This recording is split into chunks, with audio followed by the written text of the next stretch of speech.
Steelers rookie minicamp officially wrapped up this past weekend, and the reports on Najee Harris were insane. I mean, I feel like everywhere I was looking, Wolf, it was just, man, this guy was phenomenal. Everything checks the boxes.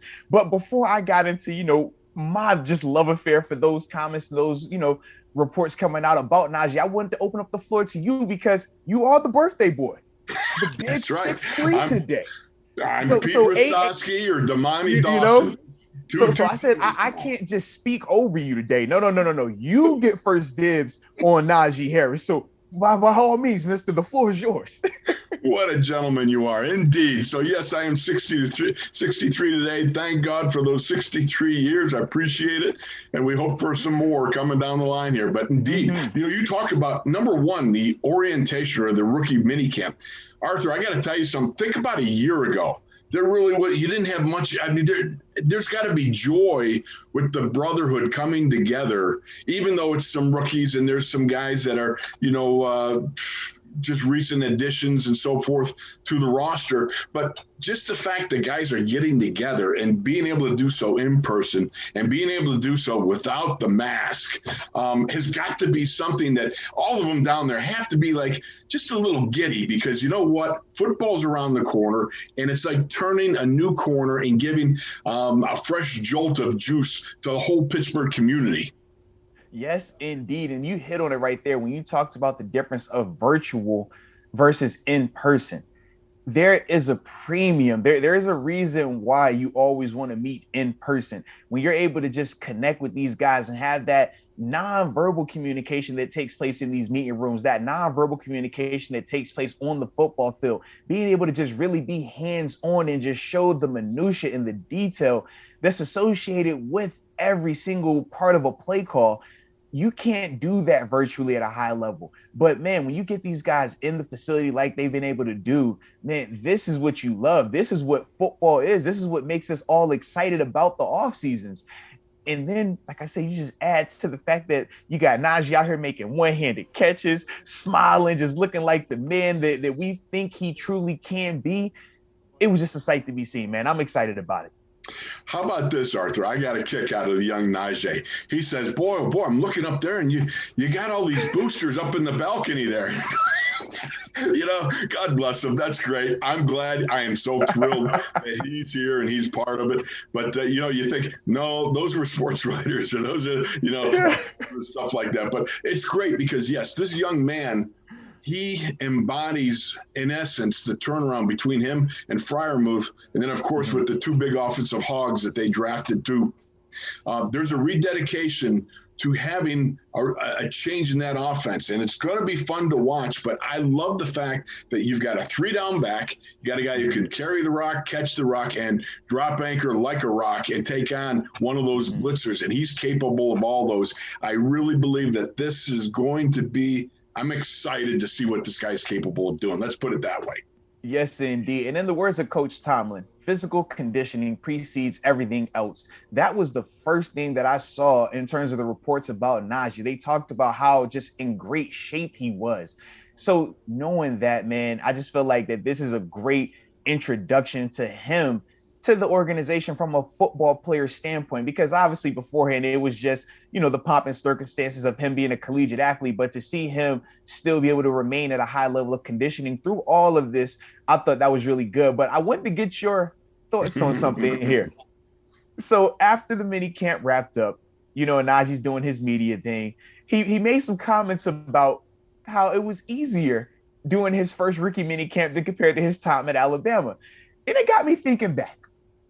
And I was just trying to think of my rookie mini camp, Wolf, and I'm like, man, I had my rookie mini camp, and there was a lot of words to describe it.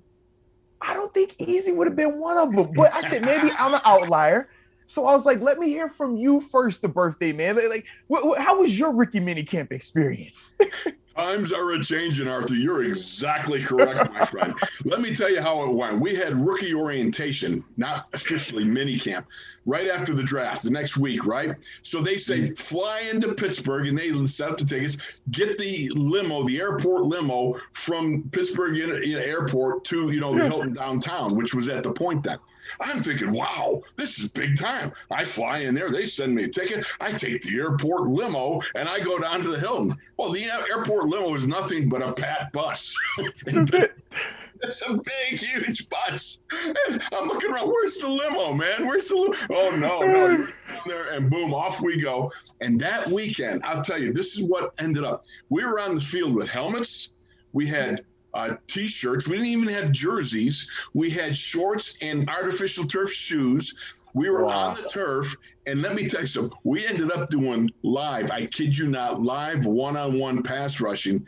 A guy head slapped me. I forgot who it was, but I cut him. I mean, I chopped him right to the ground. And, of course, the fight starts and everything. But anyhow, alive. I mean, that's the way it was. So easy was not back in the day. What say you? Man, my sentiment is very similar to yours. Helmets, we had instead of T-shirts, we actually did have jerseys back when I was playing. Yay. But other than that, we didn't have any pads on. And I, for a fact, remember how intense practices were during that rookie minicamp. And it wasn't just where I was at, because around the league, this is around the time where they had the lockout going on, and the reports were coming out about physicality during these mini camps, and ultimately rules were changed because of those mini camps as well. But like I said, for a fact, it was anything but easy. I remember just thinking to myself, my head is spinning. Man, there's just so many reps, there's so many calls, there's so many this and that. It was just a lot going on. But to hear that Najee feels that it was easy, I just got to tip my cap to him, man. That's a huge step in the right direction for him, because like I said, he's going to be asked to do a ton going into next season. But sticking with the theme of offense, we know that has been the theme all offseason, improving the offense. More importantly, can we improve the running game, and can we stretch the field from a passing standpoint? But the thing that I feel like has gotten lost is the centerpiece in both of those things is the offensive line. We can't pass better unless the offensive line protects. We can't run better unless the offensive line blocks better. So I wanted to hear from the expert himself, Mr. 63 birthday man. Oh, I'm sorry. I yes, you. Yes. But I want to hear from you in terms of how can this offensive line improve in the passing game and improve in the running game so we can get the impact and the big changes that we're all hoping to see come 2021? That's a great question, Arthur, and you're posing some good stuff here, my friend. Look, you got Matt Canada, and we expected to see more of that movement offense pre-snap that was going to – and I want to hear your take on all the pre-snap. Yeah. I'll leave that for you, okay? But the point is, there's going to be a change, and the change is going to be with the running game. And I think, number one, in running game, it's got to be about movement at the point of attack. I don't care whether you go outside zone. I don't care if you go inside zone. It doesn't matter. You got to get some movement at the point of attack. It's about, and back in my day, you used to say it was rolling back the line of scrimmage on the other side of the ball. And that's got to be, I think, the mantra that needs to come in the mindset that all these young bucks come in and decide, okay, this isn't about just stretching it east to west. This is about making these guys defend their turf so that it's a fist fight. And you've got to move them back a little bit. You got to take them off the ball. And then I think you're going to have some opportunities to run the ball. Because I'll tell you this is what I see in Najee. I kept watching some film the other day, and one thing stood out. His decisiveness. Mike Tomlin refers to the see-do. You see it, then you do it. He's so, in my mind, so quick. He's like a see-did guy. He see it, and he already did it. It's just that fast. Boom. He makes up his mind, and he goes. And I think that's going to be key. It's huge in an offense where I understand that movement is not the same thing as in our day, in your day too, when it was, a little more oriented towards that. But certainly he's got that ability to spy cracks, whether it's the front side, back side, bouncing it outside. And I think his ability to be the see-did guy is going to be key in helping them with the movement at the front point of attack. Yes, indeed. And going back to what you had asked me earlier about the shifts in the pre-snap movement, The thing that I like is this. It makes you as a defense have to react. It makes you have to sit back and be on your heels a little bit and not be able to dictate the action. When teams are static, when teams are very stale offensively pre-snap, as a defender, once I get my call, I don't have to worry about if I need to check this. I don't need to worry about if I need to move my alignment. I don't need to worry about if it's going from a 2x2 set where you have a wide receiver and tight end on one side and a wide receiver and a slot receiver on the other side. If it stays like that, my call stays the same. But if you get a motion from one of those receivers and now it becomes 3x1, everything changes from a coverage standpoint, from a run gap standpoint. So shifts in motions pre-snap are huge, just from a window dressing standpoint, to make sure that the defenders are on their books, or they're doing what they're supposed to be doing in terms of making the right checks and adjustments. Now you take the edge off of them a little bit, though, right? They're not able to dig their heels in and really burst off the line of scrimmage like that.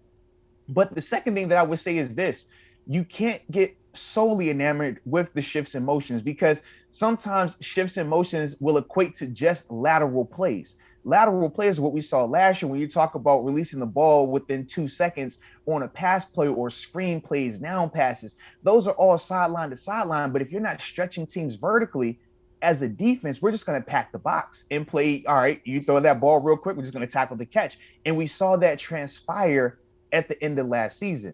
But what I will say is this: with Matt Canada, if he can continue the smoke and mirrors of the pre-snap movement, but have a vertical passing attack, a vertical attack, and just how the offense is geared, I think we can see something very, very special, because they have the guys. When you talk about the wide receivers, those guys are you're going to be very hard pressed to find a better group of wide receivers in the NFL right now. When you talk about Najee Harris, he is going to be a top 10 running back this season.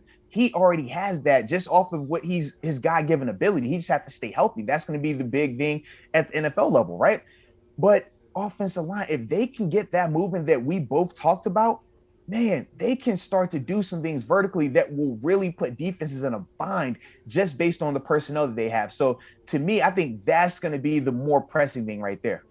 And that takes me to the second point. I think that for this offense, if they can attack that intermediate behind the linebacker in front of the safety, intermediate range box, and you know what that means. You got to run the ball, then you got to play action. You do those things, though, and go after that area. I think with Freiermuth, with some of the other guys that they have the ability to do that with Najee. I mean, wouldn't you love to get Najee on a circle route over the middle there and see if they could keep up with him? I don't know, but I'd love to see that opportunity. So yeah, and I think in my mind that goes with a little bit of change. I would love to see the offensive linemen, for instance, in pass blocking. The play action I used to love, because I'm sorry, but you can fool a lot of defensive linemen if you're running the ball good. All right. Not that they're not slightly mental, those guys down there, but the fact is you can get after them. But the hard part for them then is to make sure that you also short set guys on pass protection and be able to. In our day, we used to redirect the inner three. Okay, you're going to stay on one level. The tackles are going to sink back a little bit, and they're going to play the line or the outside, right. But inside, it's about redirecting at the point of attack and the rush, the guards versus the DTs, that sort of thing. It wasn't about giving ground. Okay. Now, the one time I can give you the example when I gave ground too much was, I remember my rookie year, Mike Webster blasted me when I played tackle during one-on-ones. He said, "Son, the idea is to give ground grudgingly. It's not a full-scale retreat." I was horrible at that tackle when I was just the kick step. I never learned it. But anyhow, the point is, if they can get point at the movement at the point of attack and then be able to attack that intermediate area over the backers in front of the safeties, I think those are two of the biggest things you can do this year. Yes, indeed. That intermediate passing attack, that goes back to what we were talking about in terms of stretching teams, making them have to expand their coverages and making them have to expand from a depth standpoint, especially the safeties. They were creeping up way too far last year, man, way too much. But that was because of the lack of consistent vertical output. But if you can get that intermediate, and I think they can, because Pat and Eric Ebron are perfect vertical threats. They're going to create a ton of mismatch, a ton of just headaches for defensive coordinators, and more importantly, linebackers, because those are the guys who have to match up with them. If Matt Canada can make sure that they utilize those guys and make them a focal point from an intermediate passing standpoint, I think we'll definitely see that type of productivity.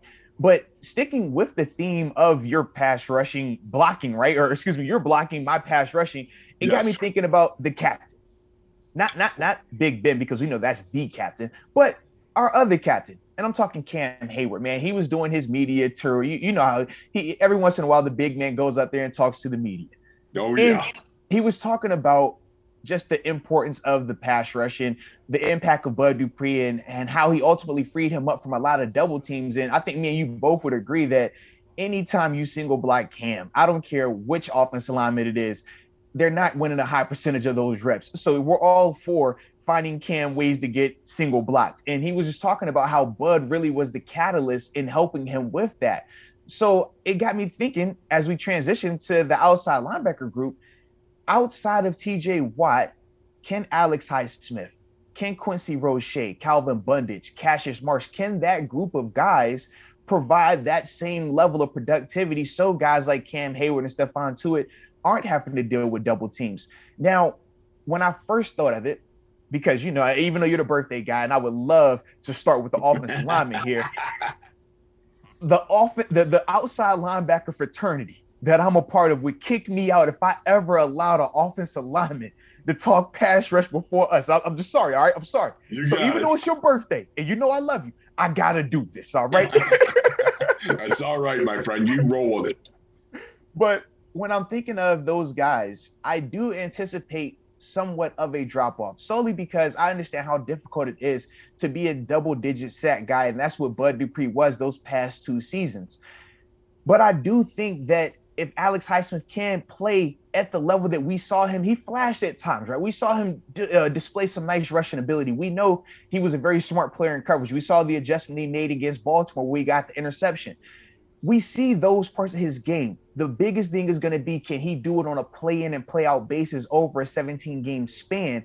Because that's what Bud Dupree was doing.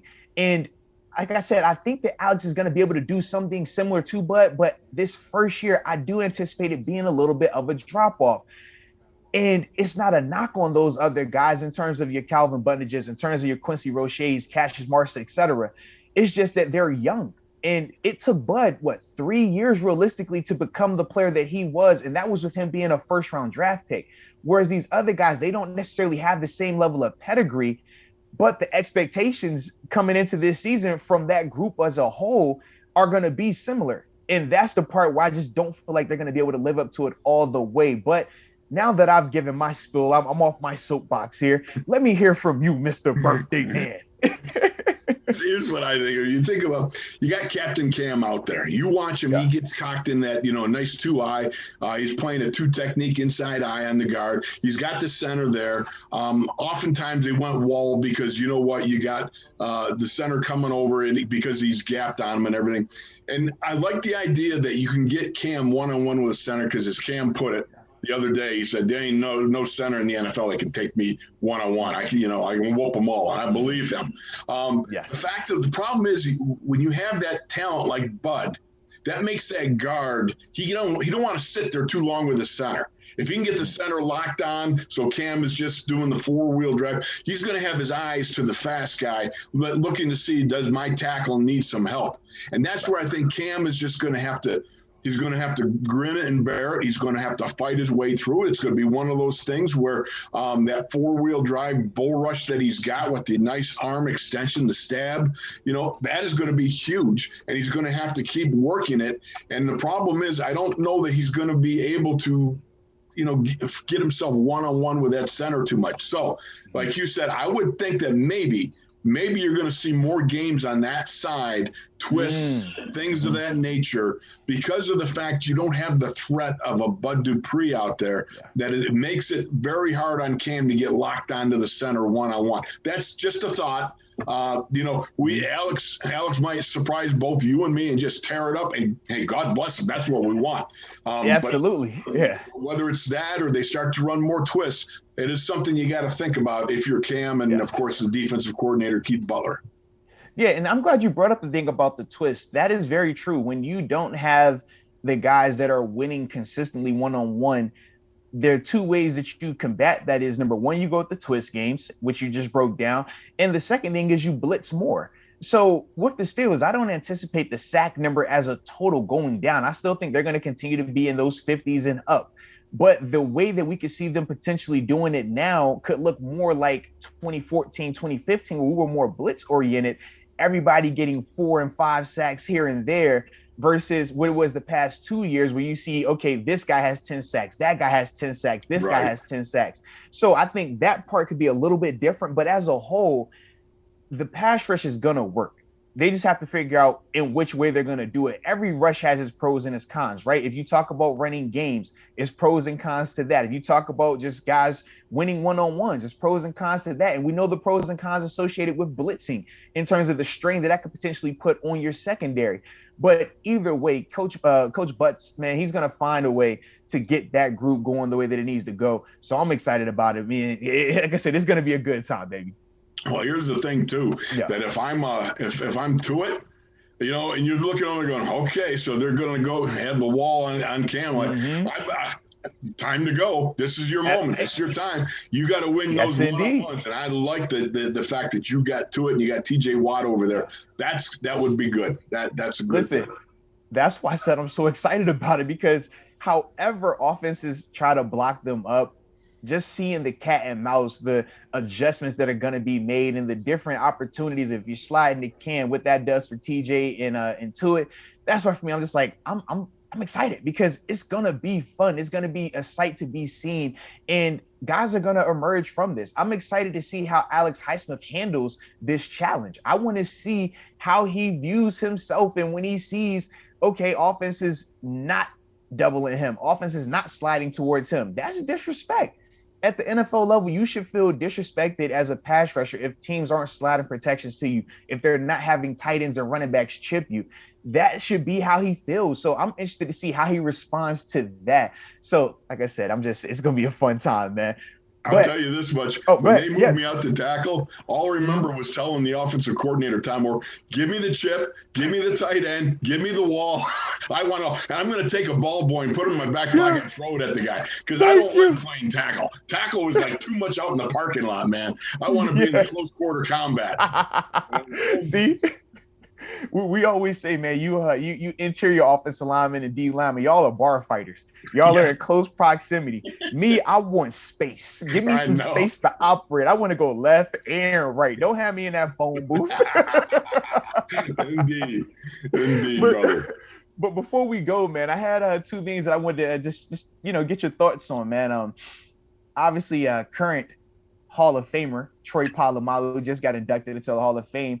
He announced who's going to be presenting him. And the guy is going to be legendary coach, Hall of Famer himself, Dick LeBeau. Wow. Now, I had the opportunity to play for Dick LeBeau. Man, it was one of the best experiences of my life, not only from the football standpoint, but just the off-field man-to-man communication perspective on life standpoint. Dick LeBeau is one of the best people you will ever meet. Like, he's on that level to me, man. So to see that Troy chose him to be the speaker, to present him, man, I just thought that was super cool, man. But obviously, I know you have a relationship with Coach LeBeau as well, man. I would love to just hear your thoughts on Troy selecting Dick LeBeau to be his presenter. I couldn't imagine a finer man to present you Troy Polamalu into the Hall of Fame than Dick LeBeau.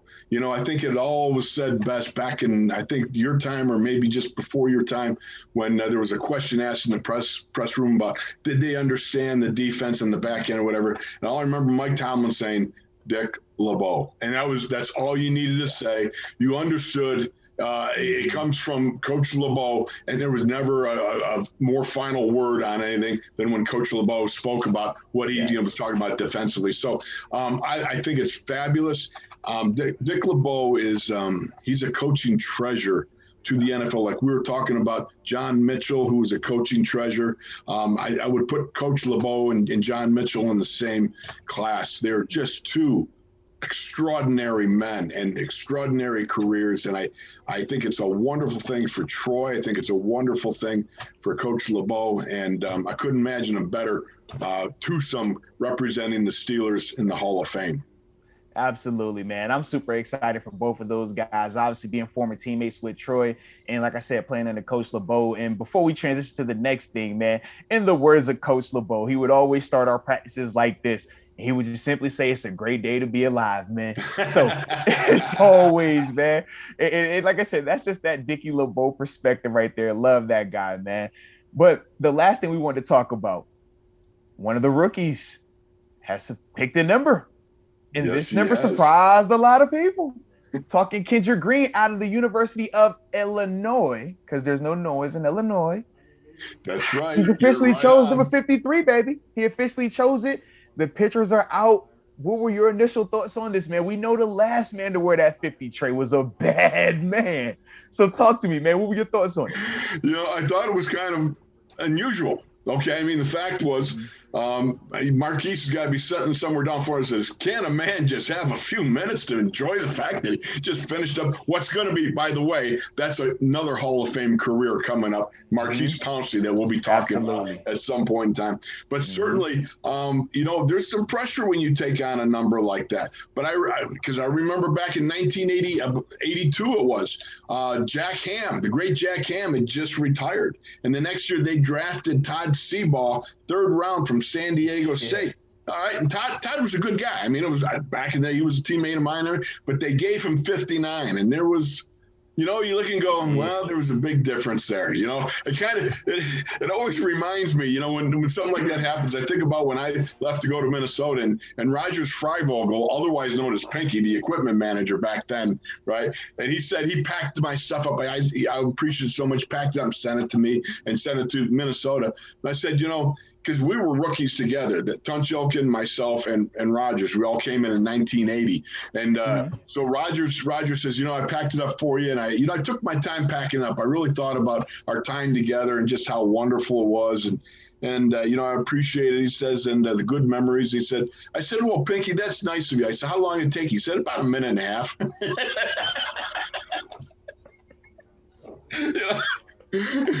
But that's the way it is. It's life. You turn the page and away you go. But you know what? It's big number for the young buck Green, and he's got a lot of big shoes to fill there, and hopefully he will be the man that can do it. Absolutely. And I think that he will be able to do some positive things early on. Now, we're not expecting him to come in and be Marquise Pouncey. I don't think anybody in this draft is just coming in to be a Marquise Pouncey day one. I mean, like you said, he's a Hall of Famer in his own right, and his time will come. I'm excited for him, man. But when I saw Kendrick take on the 53, it reminded me of when I came here and I was picking between my numbers, and I could pick between 55 and 56. Porter.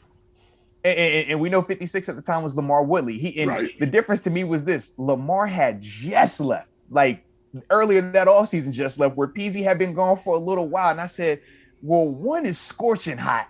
We know 55, we know what that number means, but it's a little, it's had a couple of bodies on it since then. So for me, that was one of the deciding factors in terms of why I decided to go 5'5" versus 5'6". I was like, I don't want to step into that right after Woodley just left.